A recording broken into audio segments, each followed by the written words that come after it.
Hello everybody, it's Christy here, and today is October 11th, 2025. It's been a while since I got on here. It's been quite busy, traumatic, and unexplainable. September 30th, 2025, Northern Cebu, Philippines, especially Bugao City, Medellin, San Remigio, and Tabugon. These are towns in northern Cebu.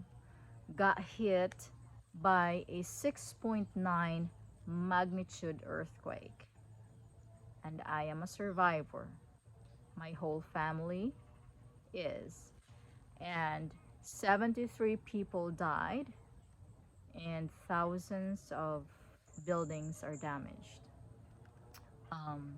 A lot are injured due to landslides, houses collapsing, a lot of children. It is my first ever experience of a tragic earthquake in the Philippines. And yesterday, Mindanao, Davao area was also hit by 7.6 and 6.9 magnitude earthquake.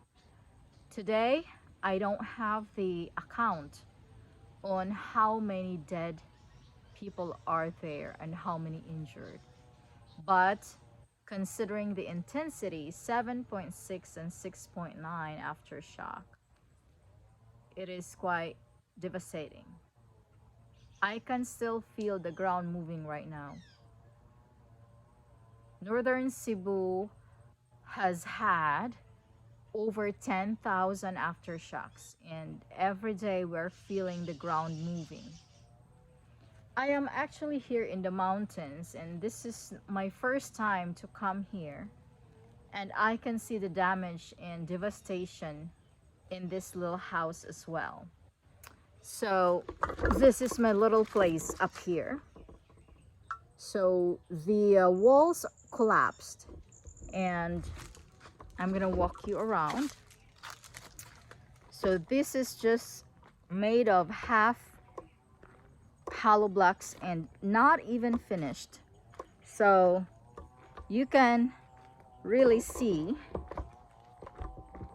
there, that's damaged, that area. So this house is not finished and now it's broken. So this area is damaged and the whole back side is damaged. So this is how our little place up here in the mountains look like right now. So we just actually covered that side with tin roof just to close it. So this whole side here collapsed as well. So yeah, so and this is our dwelling up here. Nothing fancy, very ordinary, but it is our blood and sweat, Kishler and I. So this is what we've been building together for the last 3 years. So it is sad, but I am grateful because, you know, we made it alive. And I was hurt a little bit because I was having a class, and all of a sudden everything was shaking, and I was actually shocked and I froze. I was holding on to my computer and I screamed for my boy because I had TJ with me, and my girl Sophia was with her dad. So the boy TJ was very smart. He got out of the house and he sat down on the side of the door and he was safe. And me, on the other hand, I was literally frozen right in my desk where I was teaching. There was a big bookshelf in my back and a glass table in my front.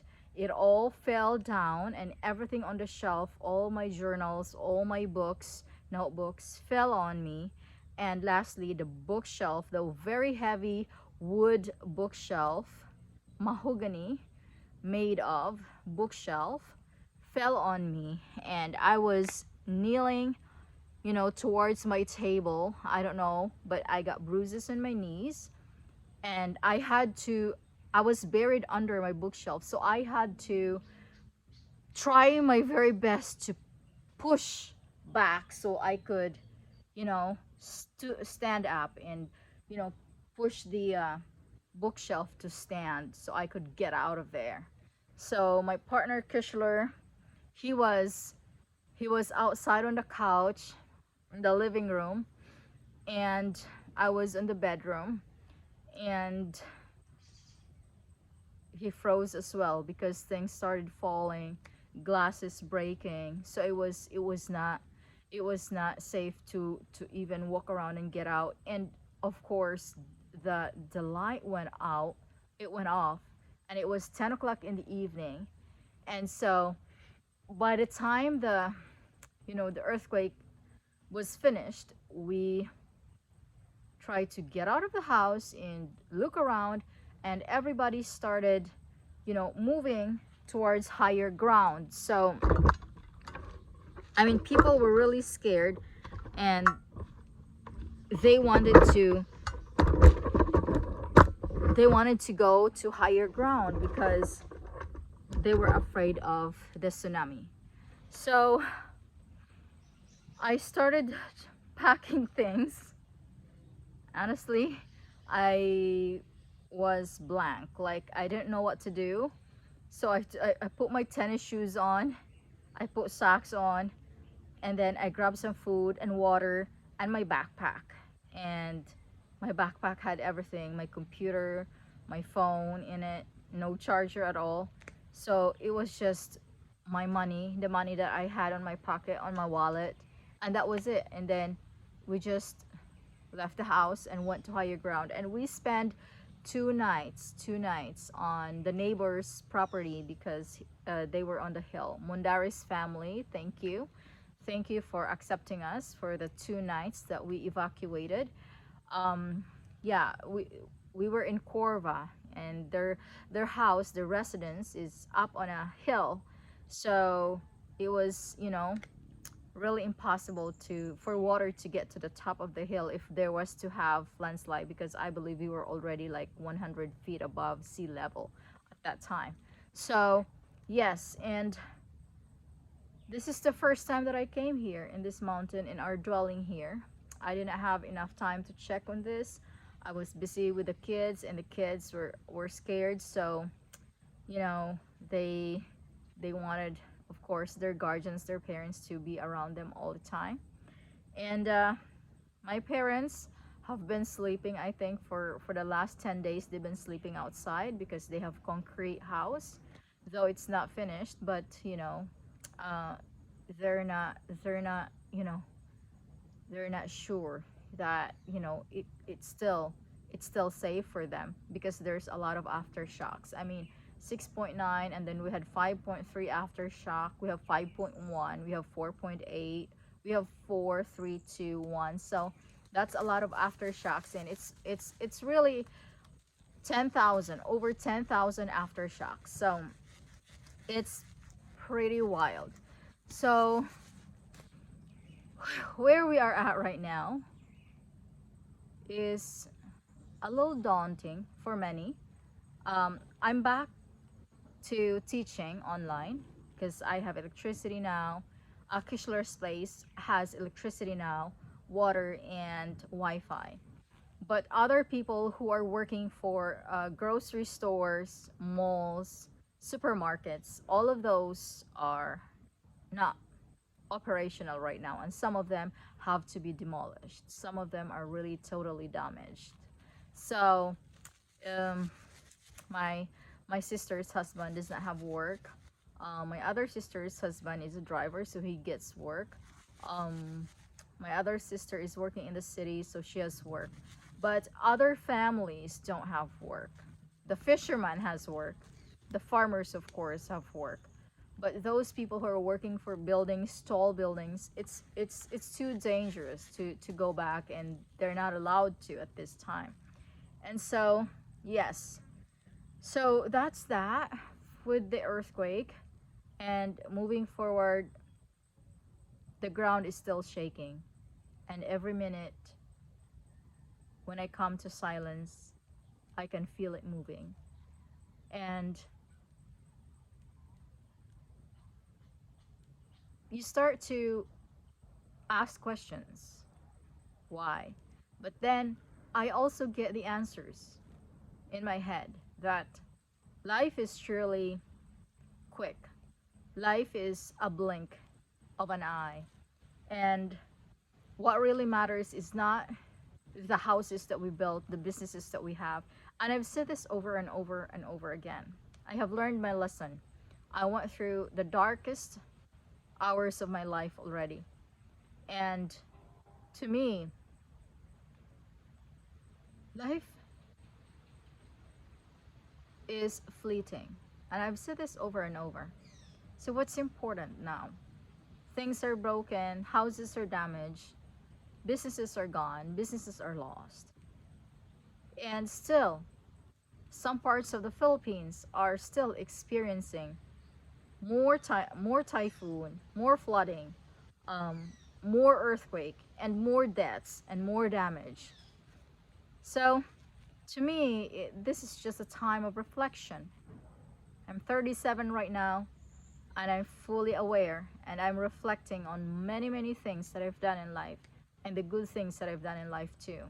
I'm not perfect, I'm not a perfect soul, I will never be perfect. But where we are right now is a time to reevaluate, to rethink what is really our purpose on earth, and how can we move forward after this biggest challenge that's presented to us Filipinos especially, and for me, on a spiritual and personal level. And I wish and I just hope that people will not lose hope, people will not stop praying, people will not stop having faith that there is really a bigger energy force that is controlling us all, that is out there, that is beyond our eyes can see, that is beyond what we see, feel, hear. And hopefully we all get there. Because if we all get there to the other side of this world, of this materialistic world, we're all gonna have that faith that this is okay. What is happening is okay. What is happening is a challenge for all of us to learn some lessons, to navigate lives better, to quit the vices, to do the right thing, to do the little things. Yesterday may not be right for you. It may not be right for me as well. Um, but we are alive. We are alive today, and we are given this chance to make our lives better and to make the lives of other people, especially our loved ones, better. And all of the donations that we receive actually for the last 10 days is really amazing. We've been flooded by donations from government, from private sectors, from influencers, vloggers all over Cebu, Manila, all over Philippines. And I could actually say, and I'm proud to really say, that the Filipinos are really helping one another. We are experiencing the full bayanihan right now. And now that Davao is actually experiencing the same thing and even stronger, the Filipinos are there as well to help them, especially the Cebuanos, the people from Cebu. And it's still happening. The help is still coming. And it's going to take a long time to rebuild. But honestly speaking, we are stronger than ever. And I hope people will learn and bring more awareness to the fact that anything could happen. I could die anytime. You could die anytime. We all could die anytime. And it's just a matter of a blink of an eye.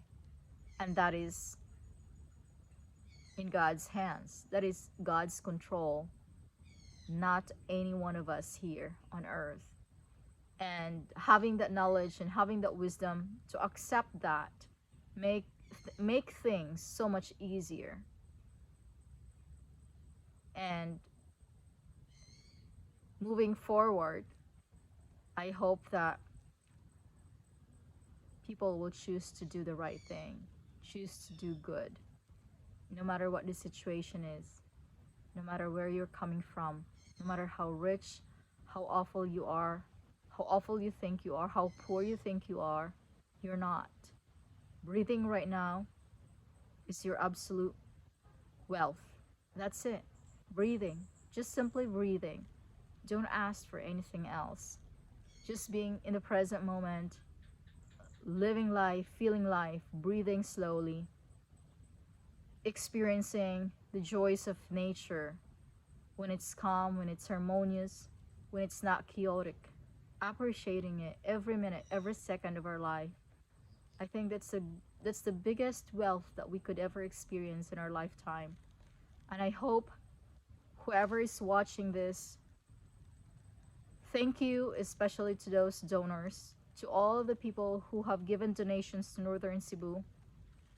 From me personally, from my family, Caseta family, thank you to the government who are helping and doing the best they can to provide for the people. Medellin, Bugo, Tabugon, San Romeo, thank you. For all of our friends who are continuously helping and thinking of everyone else and doing the best that they can, thank you to all of you. We are alive. We survived this biggest catastrophe that's ever happened in Cebu, in northern Cebu. It's scarier than Yolanda. It's traumatic for many, especially for the children. But I'm here, standing strong, faithful than ever, hopeful that God is still the most powerful being that's controlling everything that's happening. And I trust Him. And I hope you too as well. Thank you for watching. I hope this beautiful scene in the back, the green nature, the peaceful atmosphere that I'm able to share with you is enjoyable in your eyes. Thank you so much wherever you're watching from, and please continue to pray for the Philippines. We love you all. Thank you, and you have a beautiful, beautiful time wherever you're watching in the globe. Bye for now.